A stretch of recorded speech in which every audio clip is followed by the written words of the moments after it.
হান্নান মাসুদকে আমরা তফসিরের পর ঢুকতে দিব না। অনেক নেতা বলে, বিভিন্ন দলের নেতারা যারা হচ্ছে ইলেকশন করবে এমপি হওয়ার স্বপ্ন দেখে।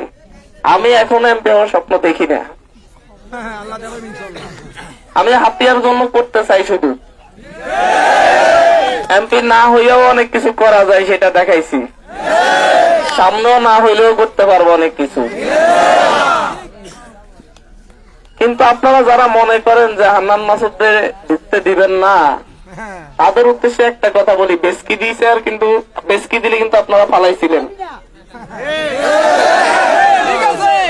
আপনারা অনেক দেখছি বেসকি যখন দিছে তখনই ফালাইছিলেন, কিন্তু হান্নান মাসুদ আল্লাহ দিলে শেখ হাসিনার বেসকি গুলি এগুলার ডরানো। আপনারা জাহাজ মারাত আমরা হত্যার চেষ্টা করছেন, ভাবছেন আমি জাহাজ মারা থেকে চলে আসবো, সারা রাত সেখানে বসেছিলাম 3-4 জন নিয়ে।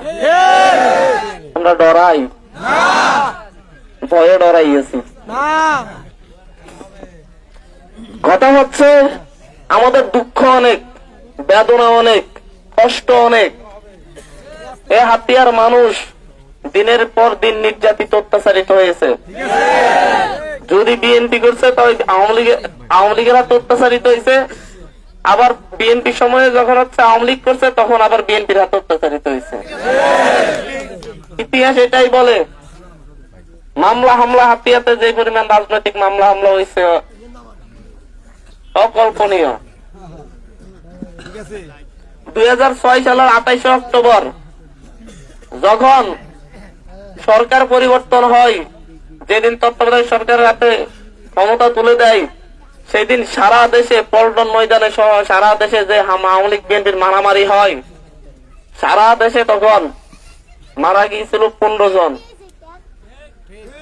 খুন হয়েছিল 15 জন।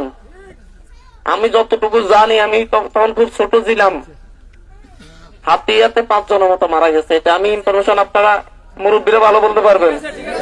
মানে সারা বাংলাদেশে 494টা উপজেলা, সবাই সব জায়গায় মিলে হাতিয়াতে খুন হয়েছে 15 জন। হাতিয়াতে কয়জন? হাতিয়া খুব রাজনীতি ভালো না, মানুষ খুব শান্তিতে আছে, শান্তিতে ছিল 2006 সালে। পরে তো 2014 পর থেকে প্রতি মাসেই হাতিয়াতে লাশ পড়ছে, হামলা হয়েছে, মায়ের হয়েছে, এটা সেটা সব হয়েছে। আমরা অবাগা, আমরা দুর্ভাগা। আমাদের হাতিয়ার মানুষ নেতার পিছনে রক্ত দেয়, নেতার পিছনে জীবন দেয়, মামলা খায়, কিন্তু ভাগ্যের কোনো পরিবর্তন হয় না।